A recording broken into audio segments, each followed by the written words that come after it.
They both want the downer. Okay. Side B, the sweet spot. Too slow, she said. And the F strong. Where are you going, good sir?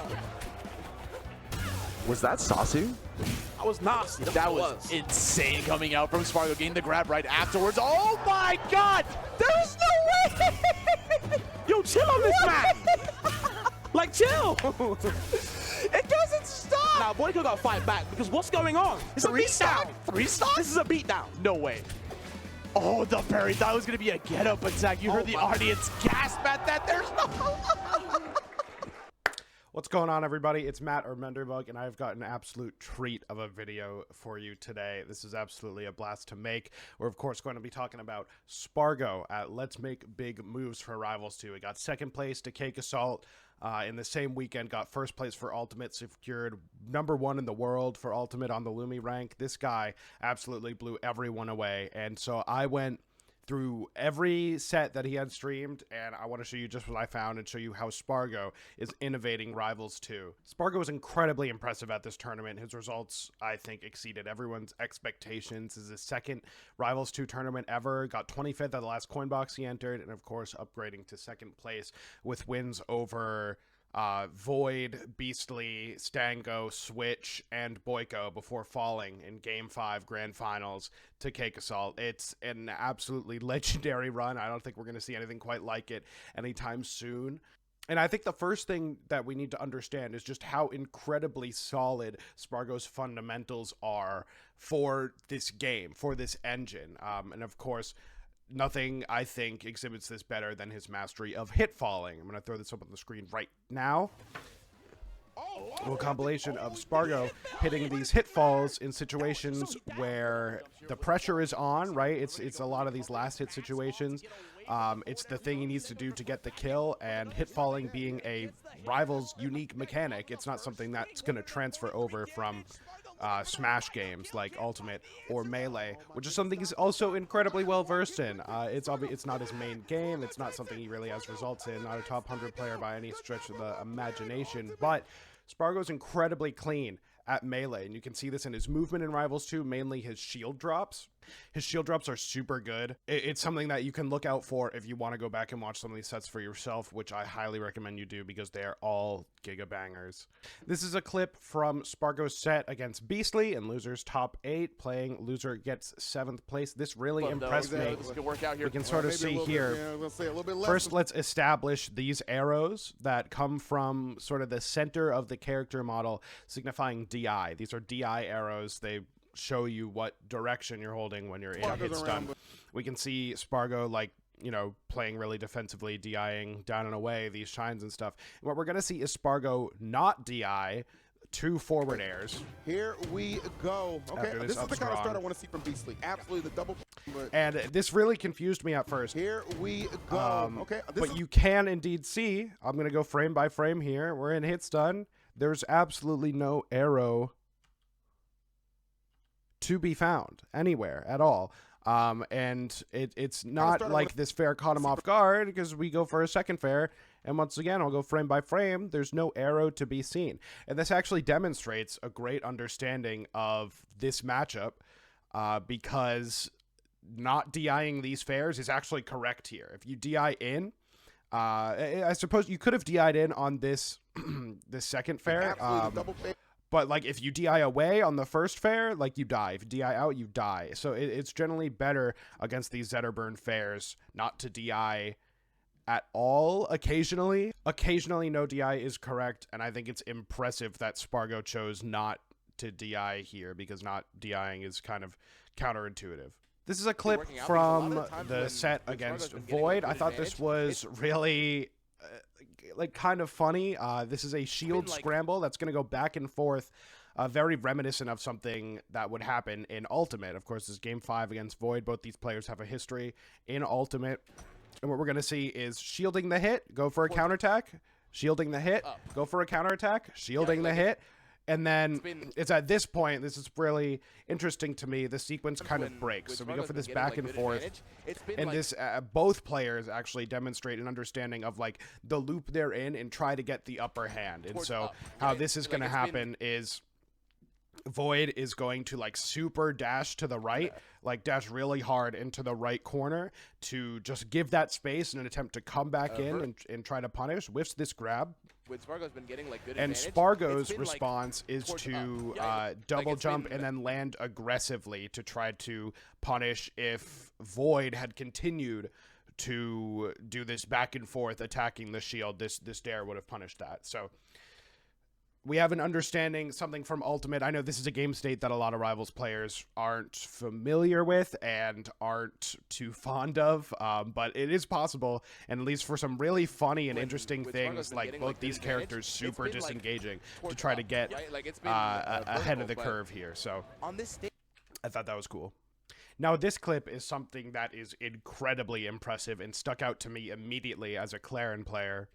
Turns the table we're going to see what looks like a very simple tech chase one more stock here. into Upstrong. And that's going to be Spargo.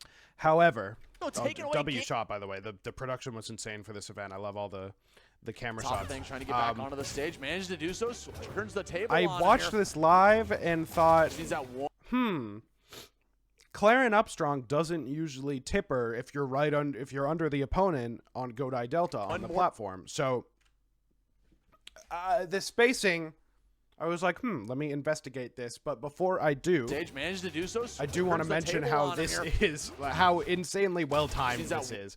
Clairen's Upstrong, the first active frame is on frame 12.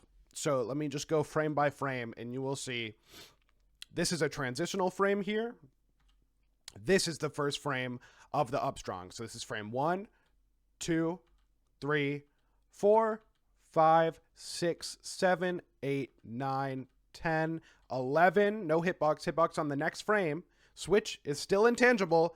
12 is the first frame that switches not intangible from the tech. So incredibly well timed, and we're also going to see that this is incredibly well spaced. Let's jump into the game for a second. Okay, so we're here in the game. I've got hitboxes on Godai Delta, and we can see if I stand underneath and I Upstrong, it's going to sour spot. There's no tipper effect. And so we can go ahead really quick and take a look. I'm going to go frame by frame here so we can see the hitbox. And what we can see here is that we have the tipper hitbox up top, and this is actually the lowest priority hitbox. So the one right below it, you can see a bit of overlap. If this red hitbox also hits the opponent, it is going to take priority and sour spot. So this means in order to tipper, we need to aim the Upstrong so that we get this side of the bubble. We need either like the top, which isn't possible because they're sitting on the platform, so we need to aim for the side where this blind spot occurs for the lower hitbox. And so if we go ahead and aim slightly to the left and try to hit his arm, oops, he idle animation, we do get the tipper. So this is actually really good. This frame right here sort of demonstrates what's going on. Zetterburn is in his idle animation, but ordinarily his arm hitbox would be right here. But the fact that he's avoided it means we can see, like, you have to aim kind of with the side of the Upstrong so that this sour spot, which reaches like well above the platform, doesn't hit the legs. So I thought that was super cool. As a Clairen player, that's something that stuck out to me immediately. Some really nice timing and spacing on that Upstrong. Hey guys, it's editor Matt here. I wanted to let you know that I spread some misinformation regarding this clip because of the way Zetterburn's hurtbox shifts while he's in his neutral tech animation. The spacing left to right actually mattered a whole lot less. I'll throw it up on screen frame by frame. However, I still wanted to include all of the labbing segment and like this clip because I think the timing is still really impressive, and it's just kind of cool that you have to space it anyway regardless of that not happening in this clip. So another incredible thing, and probably like the most interesting thing that's helped my gameplay a lot looking at this, is something that I've called dare skipping. I call it dare skipping just to myself. I haven't thought of like a proper terminology for what's going on since it seems pretty specific to Rivals, but it's a way that Spargo is innovating the game right now. So I'm going to show this up on screen right now. There's a bunch of clips, and what you're going to see is Spargo hit the opponent with a weak attack that is very easily able to be floor hugged or crouch canceled. It's negative on hit. something that you can't really follow up on safely if you're the attacker. And instead of pushing this, like going in for a dash grab, maybe throwing out another ground hitbox, he's going to short hop dare above the opponent. And this serves many purposes. The thing that you see the most of in these little clips is it avoids a counterattack. It's very good on Clairen because you do the weak hit and you're far away because you have a sword, and then you aggress in with the down air, and you're able to dodge anything they go for. It's most commonly going to be a down tilt because your opponent's already holding down, and a lot of characters have really good down tilt for that. But it also works and is very effective against defensive options such as spot dodge or even shield. It doesn't happen against shield in any of these clips. However, I theorize that if your opponent like crouch cancels shields and you're able to dare and land behind them, that it's going to be very safe. Maybe a little less safe against characters like Zetterburn. If you don't space it well, then they can probably shine out of shield, but already forcing them to shine out of shield as the correct option is very good and doing a lot of work. So I thought this was something that was really incredible. It's very reminiscent of how he uses Cloud Forward Air in Smash Ultimate. Something that's super cool that I think is worth thinking about if you play a character that, you know, has a disjoint or can do something like this where you flinch them with like a jab or a weak tilt or even an aerial, and then you can jump, sort of skip their counterattack and re-aggress with the down air to punish. It's something that I incorporated immediately, and I've gotten a lot more wins, a lot more punishes off of it than I thought I was going to. It's really incredible. So try it out. I'm thinking of characters that can do this. It really depends on the range and the matchup and what you're working with. I saw Mars, both Mars and Lucius do it at this event with Rano Forward Air, where they hit like a down tilt that gets crouch canceled, and then the opponent spot dodges and they short hop forward air and beat it out. It seems like it would work really well with Force Burn because the down tilt is also really big, so you can hit them with a weak down tilt. They floor hug, they try to counterattack, you jump, you full hop dare or short hop dare because that move is absolutely absurd. Something that I think is worth thinking about, just the concept of baiting your opponent into doing these defensive options and then punishing them for it, because this counterattack is actually defensive as well. The whole crouch cancel floor hug and then counterattack yourself is defensive option. It's something you do in response to getting hit. So exploiting the opponent's defense is something I think Spargo does really well throughout his sets. It's something that he seems to have gotten a really nice hold of from Smash Ultimate. It's a really nice platform fighter fundamental. It was absolutely a treat to see it work wonders against players of this caliber, like Switch and Stango. I think a lot like are mashing down till it's crazy. It's really crazy, and it's absolute treat to watch.